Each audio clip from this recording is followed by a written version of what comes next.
Cheers! What's good, people? I hope you're all doing well just like I am. Now, today's topic, I'm actually so happy because I always ask for you guys to suggest things for me to talk about, and this was suggested by T. Smith. The question is, have you experienced racial harassment at home or work?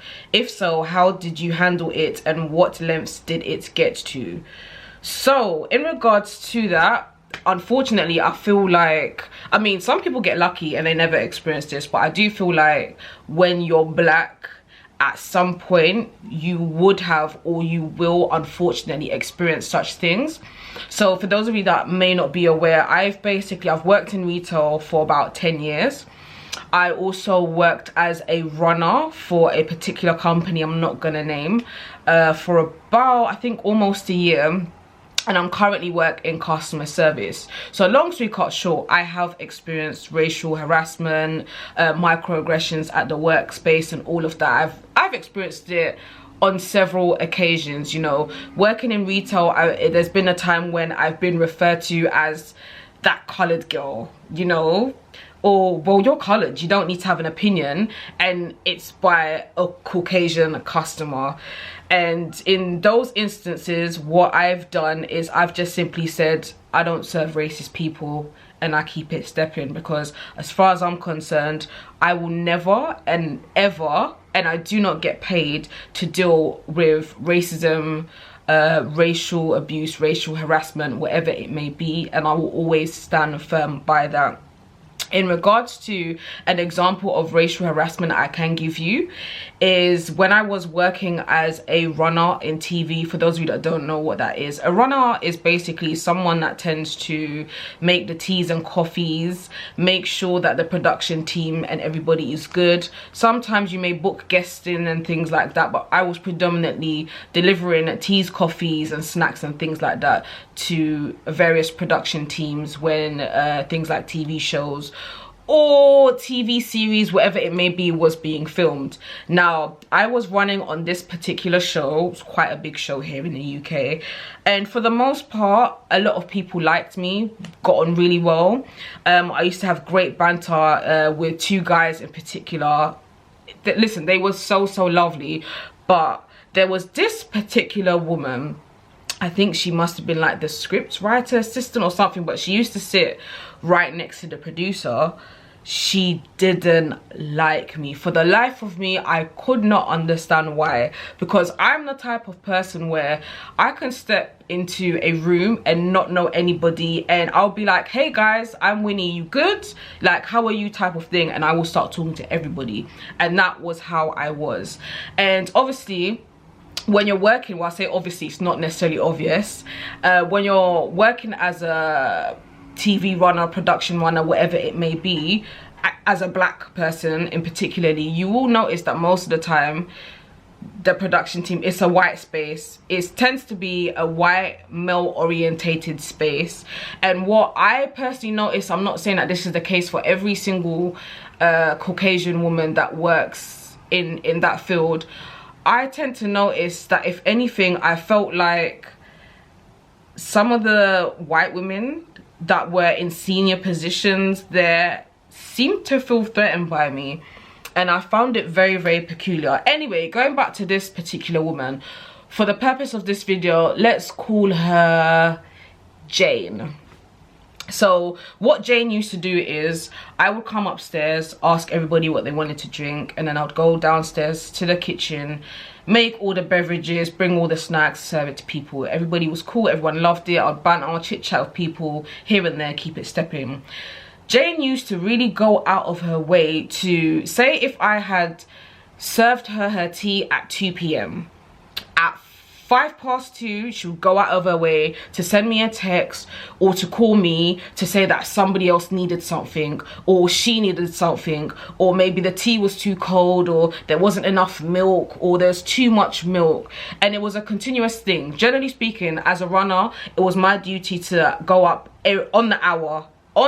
Sometimes I'd go a little bit earlier just to make sure that everyone's okay, you know. They love their teas, they love their coffees, they love their snacks. Ain't nothing wrong with that. It's a part of the job description.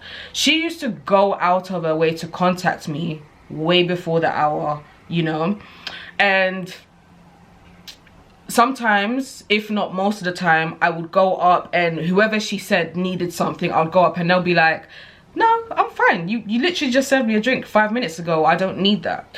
So anyway, long story cut short, this went on for a while and I let my managers know, and you know, my managers at the time, they were all very supportive. All of them were super duper supportive. Long story cut short, I got booted off the show.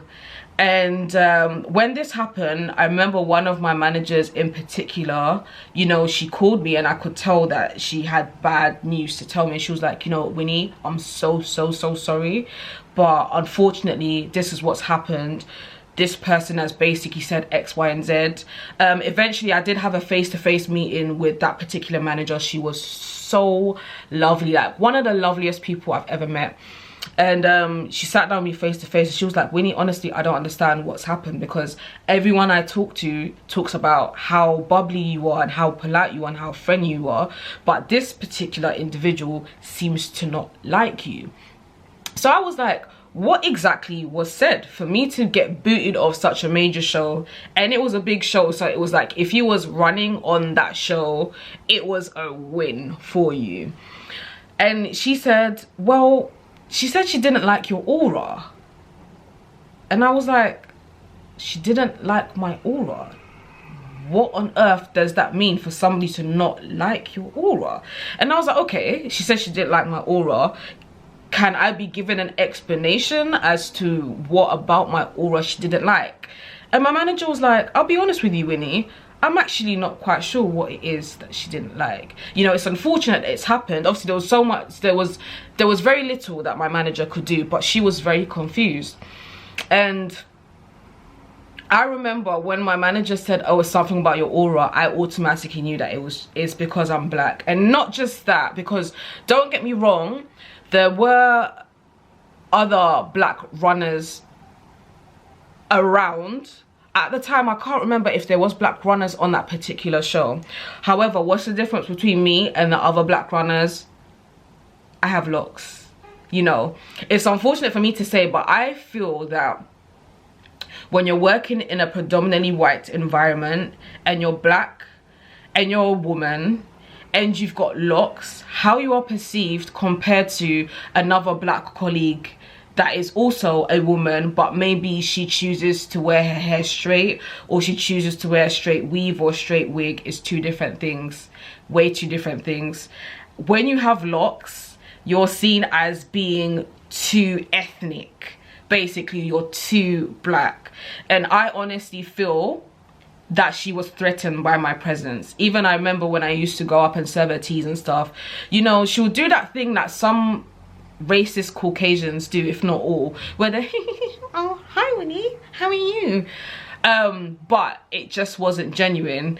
And the fact of the matter is, I got booted off that show, and I was really upset by that. I was really hurt by that, because at the time, not only did I enjoy what I did, and not only did I enjoy conversing with the other people that were in the production team, but as a runner, I was on a 0-hour contract, and that show allowed me to work more consistent.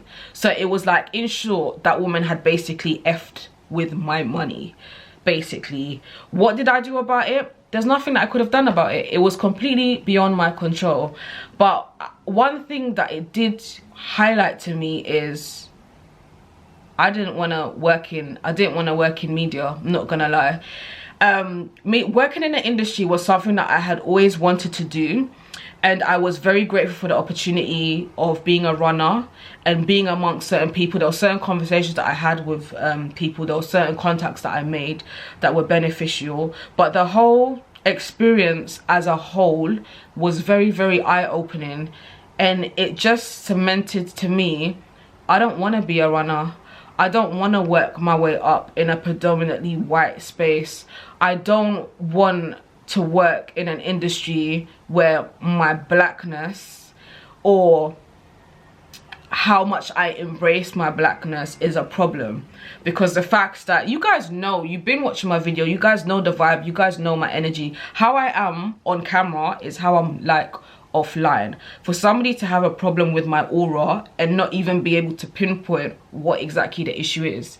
So it's not that I was rude, You know, it's not that I didn't do my job properly, it's you have an issue with my aura, you have an issue with my blackness. Say it with your chest. So yeah, the long and short of it is, it highlighted to me that one, I needed to get a job where the money was steady, the income was steady, because I've got other goals obviously outside of any workspace that I am. And two, it highlighted to me that I don't want to ever work in an environment where my blackness is an issue, or I can only make it to the top if I have to not be myself, or I have to tone down my blackness, or I have to basically change my appearance. I'm very, very certain that had I been a black girl that, like I said, didn't have locks, and I was wearing my hair maybe in looser curls or straight, or in a way that is deemed as more professional, the outcome would have been very different. And that's basically how I dealt with that situation. Recently, in the place that I currently work, I dealt with a racist customer that basically kept referring to me as you people are stupid, you people are dumb. And I told this customer on 2 occasions, I said, if you keep referring to me as you people and you keep being racist on the phone, I will disconnect this call. And this customer, oh gosh, and this customer continued. So I cut the phone and I emailed my supervisor and I said, this is what's happened. This is the customer's account number. I don't deal with racism. I disconnected the call. And that was that. My supervisor got back to me a couple days later and emailed me back. And she was like, you know what, Winnie, I listened to that call. That customer was awful. You handled that call really well. And that was that. So my advice to you is, if you're working in an environment where you're being racially harassed or racially abused, or there's continuous microaggressions, if you can, report it to HR. Let your manager, let your supervisor know, see what's done. And if you're like myself and you was fortunate, for example, in the example that I gave about me doing a TV runner role, and you could just, you know, apply that lesson and decide to apply for something better and redirect your energy elsewhere, then do that. Because it's unfortunate that we live in a world where the color of your skin is an issue. And unless you know, tone down your blackness somehow, or unless you basically kiss ass, depending on the industry that you're in, then things can be very, very difficult. And it can be disheartening, but you know what, I'm one of those people, when something happens, yeah, I'm human, I allow myself to feel the emotions. I allow myself to be disappointed, to be sad, to be angry, whatever it may be. And then I think to myself, okay, cool, that's happened, what can I do going forward? And that's just how I am, to be honest. But the long and short of what I'm trying to say is, as a black person, it's unfortunate. You most likely will experience racism in some shape or form. If it's in a workspace, you don't get paid to deal with that, period. Report it if you can. If nothing is done, then you need to think about getting the hell out of there, and how to basically move forward is basically how I can basically answer that question. For me, regardless of any negative experience that I've had being black and being a black woman at that, I would never ever want to be anything else than black. There's a reason why certain people hate us for the color of our skin. Certain people hate us for the way that we carry ourselves, the way that we dress, the way that we talk, our source levels, whatever it may be. And honestly, that's their personal problem. That's basically all I can say in regards to this video. But yeah, thank you so much for that suggestion. It really did make me think when I saw the question. I was like, oh, whoa, I wasn't expecting to get that. I hope you enjoyed this video, guys, and if you do have any video suggestions, just drop it in the comment section below. Hit me up on Instagram, Wini, you know the deal. But yeah, until my next video, take care, be good, see ya.